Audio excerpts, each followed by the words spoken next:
Hi YouTube family, welcome back to another new video. Today with us we have a very special person. His name is Mr. Arnab Ray. He has joined the meeting from United States. So hi Arnab, how are you doing? Hello, Shanton. How are you doing, sir? I am doing very well. Are you excited for this podcast? Yes, I am. I am excited of any new interaction in my life. Every interaction brings with it new possibilities. Absolutely. So sir, I'll start with my first question, right? So as we all know that there have been like lots and lots of books which you have written.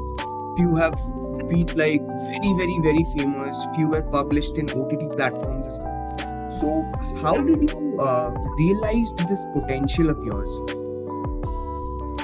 So the thing is that I've always wanted to write. If I had the financial independence, doing whatever I wanted, I would possibly not have gone into computer science. Possibly would have gone into English literature, or maybe we try to become a lawyer, because I like writing and I like arguing. But I grew up in like 80s, 90s Bengal, where there was not a lot of options available to us. So either you became an engineer or a doctor, or as we used to say, you joined the party. So I had to become an engineer. I mean, because I was a little squeamish about cutting frogs. So that just left one career option open to me, which was to be an engineer. But I always wanted to write. So I've always had the desire to write, and I was a fairly decent writer too in high school. Okay. So that, and I love stories. I have I would say, a deep interest in stories. Not just, when I say story, I don't necessarily mean what you read in a novel, but any story, political story, any kind of story. Science is a story. So I'm fascinated by the art of telling stories and of reading stories too. So that's kind of been what's driven me throughout my life. And I've been fortunate with whatever, like I was fortunate to be published, because I don't come from an English literature background. So it was kind of difficult for me to break into all of this. But, I managed to do it. I was lucky that I was able to. I wouldn't say that, I wouldn't blame it. I wouldn't say that I was good. I would just say I was lucky. Okay. Also, while I was, knowing about you, I came to know about this red diary and green diary. So, what is this red and green diary? Yes, it's like Matrix, red pill and green pill, a blue pill. Well, the red diary was my first writings when I was like 6 years old or something. It was in a small red diary. In those days, growing up in Calcutta, you would get these diaries at the beginning of the year. People would come and they would gift you diaries. It's a strange thing. Perhaps kids today won't understand what this even means. But you would get diaries. And what would happen is that grown-ups would give old diaries, which are pretty useless, because after the year is over, what would you do with the diary? Because the dates no longer match with the days of the week. So they would be handed down to kids to basically rip apart and just scribble in. So I had this really small red diary. So that was where I wrote my first, I would say, forays into writing. They were like not even the length of a tweet, if we would measure it by today's standards. But it was more or less a diary in the classical sense of the term, in the sense that I wrote down what happened every day. Of course, not a lot of exciting things happened. So that was the first time that I started writing. And by the way, I used to write in Bengali, not in English. Okay. The green diary was much later in life. When I say much later, I would mean when I was in grade 6, or grade 5 or grade 6. That was where I started my more significant writing, or rather, I started writing novels, multiple novels, which never went anywhere. So I started writing a few pages and then I abandoned it for something else. So that was the green diary. That was a bigger diary than the red diary. And what I wrote there was much more substantial. Okay, that's great. And also this diaries come with a pen and a calendar, like a year calendar. Yes, none of these, at least the red diary had a calendar inside. The Green Diary didn't have anything. Okay, and of course, again, while I was going through your LinkedIn, I came to know that it's been years that you're working with Amon, right? So how do you maintain this work-life balance? More specifically, how do you balance this work-life passion balance? Like your work, your family, your passion. How do you balance all of these all together? Well, for me, I started off this conversation by saying that if I didn't have economic compulsions, I possibly would have been a full-time author. But it's also true that doing something different gives me the independence to write or to say things that I normally wouldn't have if I depended economically on this. Because once this becomes your livelihood, once anything becomes your livelihood, there are just some things which you can't say because you're always afraid of consequences, of maybe writing a book that your audience doesn't expect. For instance, very few of my books, two successive books of mine never fall into the same genre. So I would write, let's say, horror, then I would go to a philosophical book, then I would write a crime thriller, then I would write a murder mystery, then I would go back to horror, I would write a cybersecurity book somewhere in the middle. So the reason why I could hop genres, which commercially is a terrible thing to do, because you build up a readership, and the next book, none of your readers are going to like it. I mean, very few people read in multiple genres, so you kind of lose your readers every book. Now, I can only do this because I have another job. And that kind of pays for my writing. So I do make very little money, but the reason why I also make very little money is because I'm not dictated by commercial considerations. I have the independence of writing what I want. I have the independence of saying what I want to say on social media. So I actually appreciate that. So in a way, I'm glad that I have two lives, because I have a different life, that allows me the independence to be independent, honestly.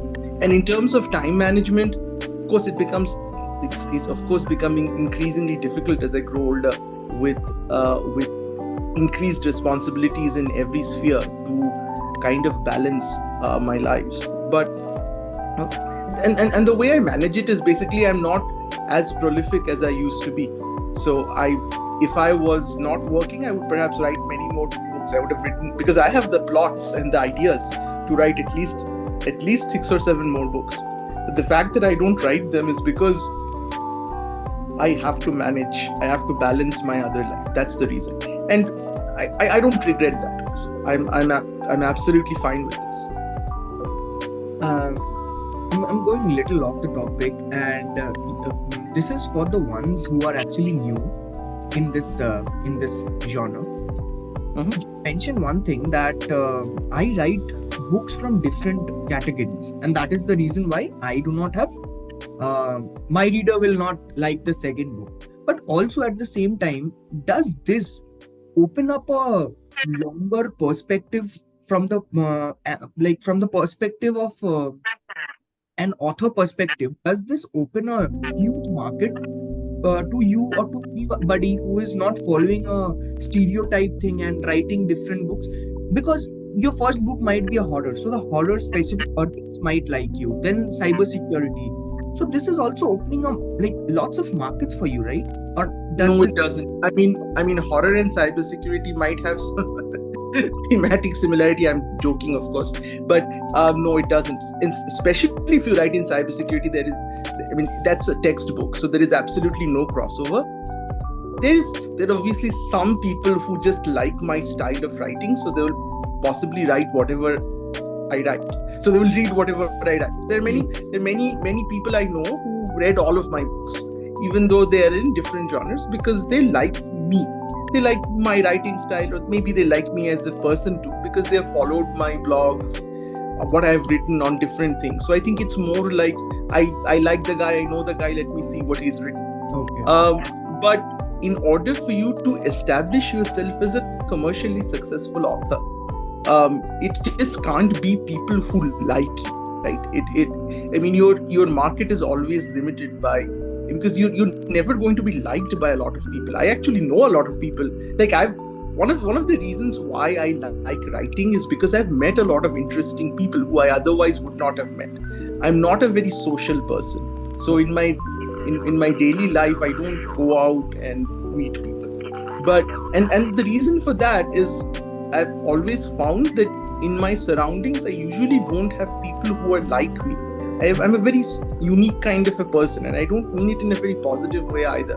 I have a very unique perspective on life. I'm very unique in many ways. Because I like different kind of Hindi movies than what most people like.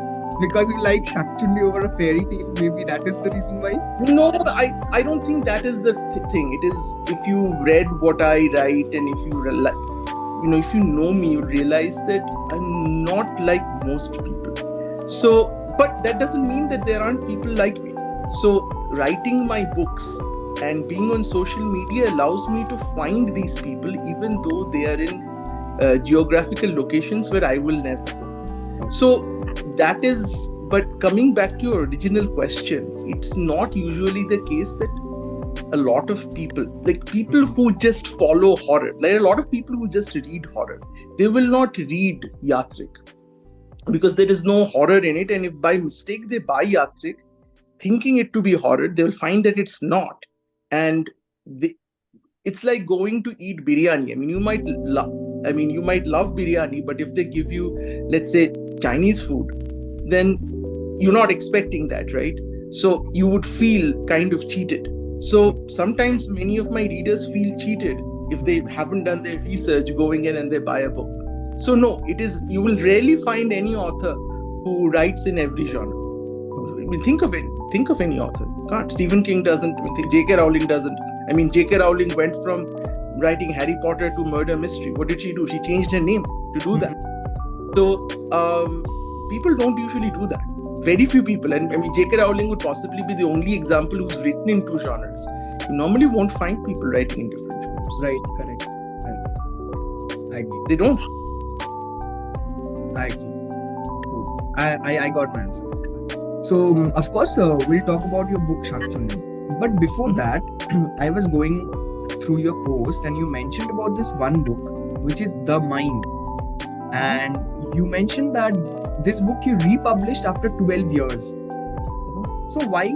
Means everything was going on a flow. Why republishing a book which you wrote 12 years back? So this was just because the publisher went out of business. That's the reason. So the publisher of The Mind, Westland, they went out of business and then they came back in business. So, but at that point of time, they basically relinquished their ownership of all the rights that they held. They just reverted to the authors. Okay. So both Yatrik and The Mind, both were published through Westland. The rights reverted to me. The Mind is considered by many to be like, it's not a lot of people don't like Mind. It's an extremely violent, nasty bit of work, but a lot of people do love it, and it has a cult following. So Hachette wanted to republish it because there is still a huge market for that book, and that's why it was republished. I mean, that's the real reason, because the publisher no longer exists. So you can't find the old book anymore because it's out of print. Yes, and the it's book also with one of your most read books, right? As you mentioned there, that it's the most read books, The Mind. Okay, now the next question is of course related to Shakchunni, because that's how I know you on behalf of Kaushik sir. Tell me more about this thing Shakchunni. See, I did not get enough time to read this book post knowing it, but it would be great if I could understand that why Shakchunni. And the first thing which came in my mind is that why not a fairy tale? Why Shakchunni, and how you related to this character while you were writing? How you related being a Shakchunni, or how you related? So most fairy tales or most children's legends have a subtext to them. Okay. So even if, like, let's say Sleeping Beauty or Hansel and Gretel, and there is actually a TV series called Grimm, which takes each of these fairy tales and they make it into a horror story. So they take the subtext, and each of the subtext basically becomes a horror story. So Hansel and Gretel becomes, for instance, a serial killer story. If you think about it, it actually is. So it kidnaps a boy and a girl, and so you can find subtext in, and that's one of the things which I actually love doing. I love finding subtexts. So Shakchunni is a story that, I mean, the story all of us in Bengal have grown up hearing the story. It's in Thakurma Jhuli. But many years later, when my daughter I was watching this YouTube video, which was, and I saw it was like a 10-minute YouTube video. It was basically the Shakchunni story from Thakurma Jhuli made into a cartoon. You can find it on YouTube. It's actually pretty funny in an unintentional way. But when I saw it now as an adult, I realized that there's a great story hidden within it, and I kind of became obsessed with this. Was, I think I had the idea somewhere around 2014. I started writing it, and when I saw it, I told my wife, I told my daughter that there's a great story. I want to write this story, and so that's the idea of Shakchunni. It took me many years to write. I actually started writing it, and I stopped writing it. I didn't touch it for almost close to 5 years. It just stayed there. And after I finished writing my book on cybersecurity, at that point of time, Sultan of Delhi was being made.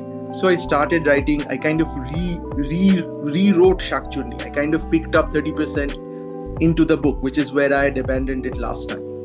So that's really what Shakchunni is. It retells the story. I mean, it's an adaptation of it. It has the tropes, but it's, again, I don't want to spoil it for those of you who haven't read it, but it's a very modern retelling. It's of course set during the 1940s. I mean, the setting isn't modern. The setting is in the time of Shakchunni, of course. It takes all the tropes of the story, but it's a twisted take on the trope. It's a subtext. It's like Grimm in that way, but it's for the story of Shakchunni.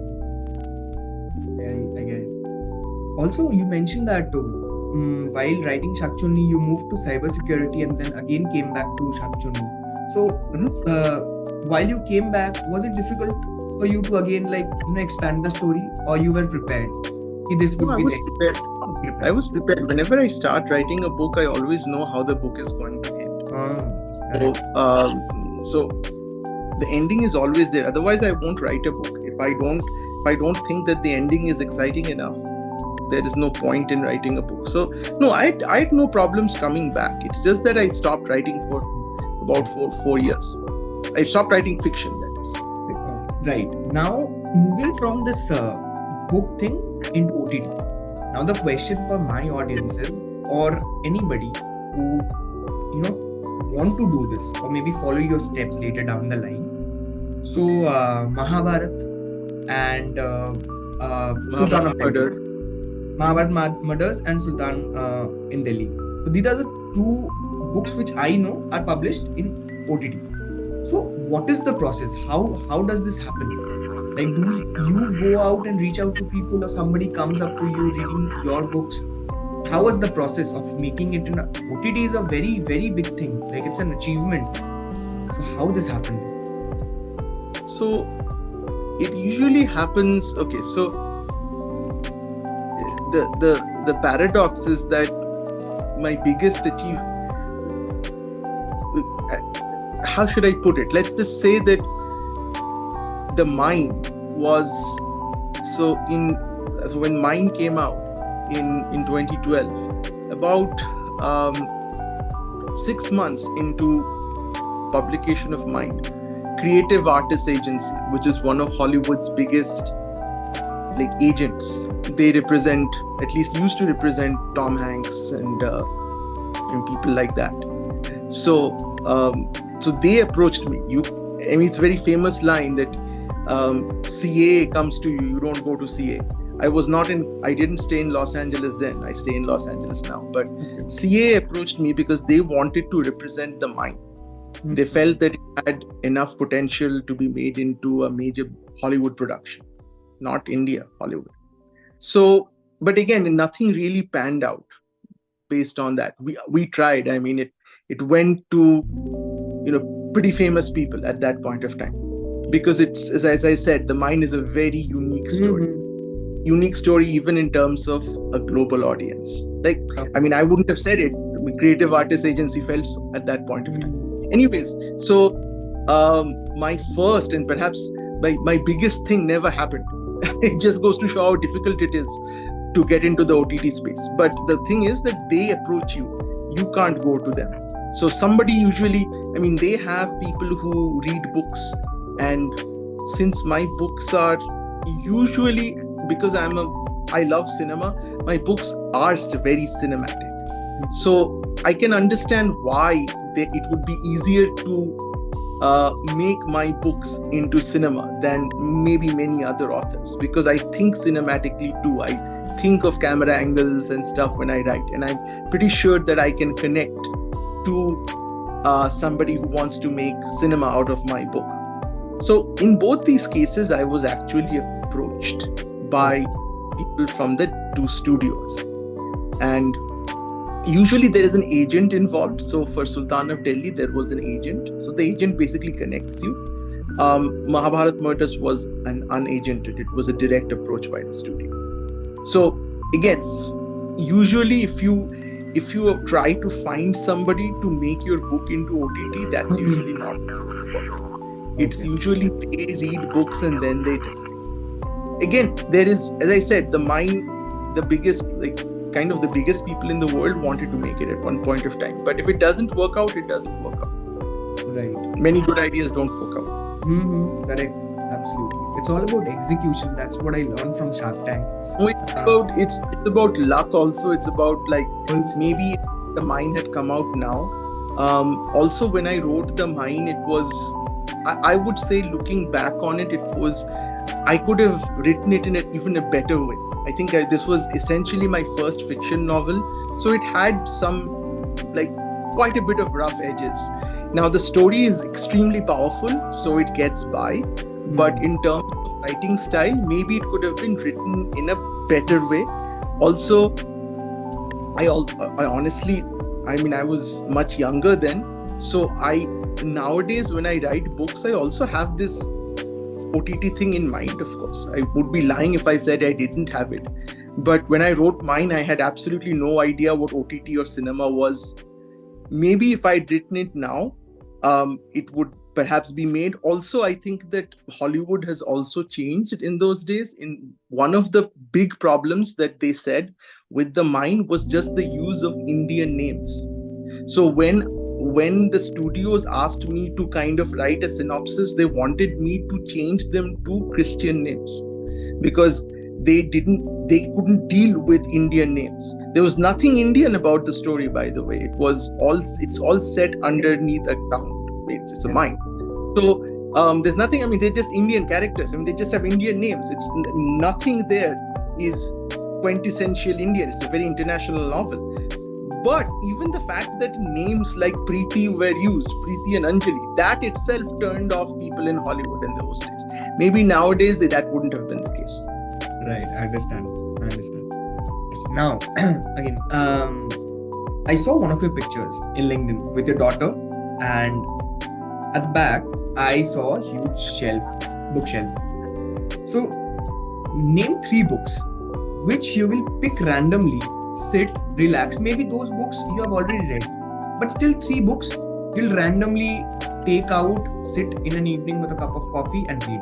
And why? Why are those 3 books your favorites? So let's see. The first book I would at any point of time pick up and read, even though I know everything about the book, is Mahabharata. I mean, again, those of you who have read my work knows that, how much that book kind of influences me. I mean, I've written a book called Mahabharat Murders. I mean, so how it's very on the nose here. But even The Mine is kind of based on the Mahabharata. It's not very obvious, very few people got it, but it's definitely based on a certain episode in the Mahabharata. So one's book would be Mahabharata, because in my opinion it's the greatest story ever written, no doubt, in terms of how many subtexts, and basically it truly encapsulates every range of human emotion. The second book that I can pick up and read at any point of time, and I won't finish the book, I'll just read the first 5 pages, is the opening of Song of Ice and Fire, the first book, Game of Thrones. So there is the first 5 pages, in my opinion, is one of the best written sequences I've ever read. It's almost a short story in itself, but it's just fantastically written. It's just fantastically written. It's there in the TV series, but it's not how the TV series starts. And the TV series, it doesn't have the same effect as it has in the writing. I think those are the 5 best pages that George R.R. Martin has ever written. So I would read that again and again just to see how to begin a book. It's a class act. The third book that I would possibly read, and it just gives me a sense of comfort, and it's a strange thing because the name of the book is Godfather, but it's not a very comforting book. But the reason why I love Godfather, firstly, I love the mafia genre. I've written Sultan of Delhi, but the reason why I love Godfather so much is because it's not real. Again, it's obviously a mafia story, but it's actually a Greek tragedy.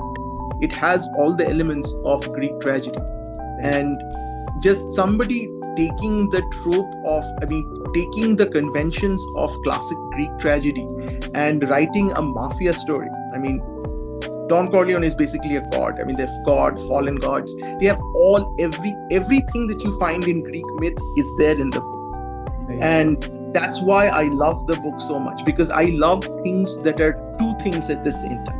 I try to do that in all my books. For those of you who've read my books, you know that there's never really one thing, that, or sometimes 2 genres working simultaneously. So I consciously love to do that. I'll cheat and I'll mention another book which I love to read, which is the television script of Yes Minister and Yes. It's not really the television script. It's a book written based on the TV series. So usually a book gets made into a TV series. That's a book which was written based on the TV series. It's called Yes Minister and Yes Prime Minister.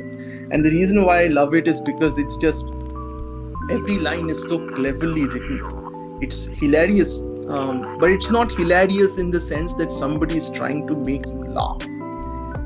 That is a turn off for me. So I don't like most humor books, usually.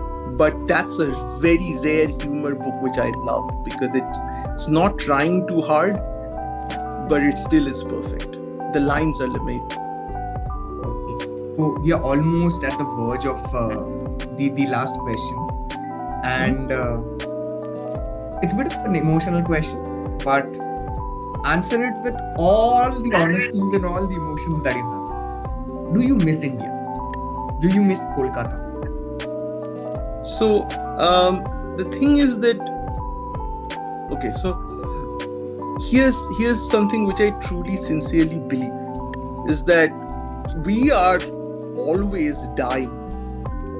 So this person who's sitting in front of you is not the person who used to live in India at one point of time.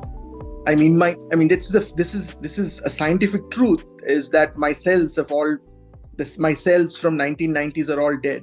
My blood has been replenished. So the only thing that links me, even at a cellular level, is a sequence of memories. That's it. And as I grow older and as new memories are made, the old memories kind of die away. Right? That's just the way the brain works. So when you say, do I miss India? Well, the person who used to stay in India is actually dead. And I'd written a piece on this, that only when you die so many times do you realize the joy of being alive, because all of us are continuously dying. So with friends, sometimes you meet a friend after many years and you find, well, this guy used to be a friend of mine at some point of time. Well, true, it was, because somebody who's dead, which was you, was friends with somebody who's also dead, which is your friend. So when I miss India, yes, there are some things I do miss about India. But I've been outside the country for so long that this is my home. So I don't miss India as I miss home. That's the honest answer. Because I've been in this country from 1999. It's sufficiently enough. It's basically half of my life. So this is home for me. When I go to India now, I want to come back home too. I don't feel that I have that's home, because many people I knew are no longer there anymore. So either they have moved away or they're not alive anymore. So I love going to India for many reasons, but do I miss India? The answer to it is I miss an idea of India. But that idea of India is what I experienced of India 20 years ago, even more than that. So the India today, like when I go there, the landmarks that I grew up seeing are no longer there. The sweet shop, the Mishti Dokan is no longer there. So my idea of what India is very different from what India actually is. So yes, I do miss the India in my head, but that India also is dead, replaced by other buildings and other people. Okay, that gives me my answer.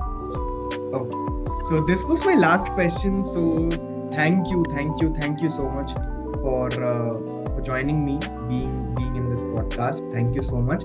Thank you so much, Kaushik sir, for this wonderful connection. Thank you so much, viewers, for watching this video. Thank you so much.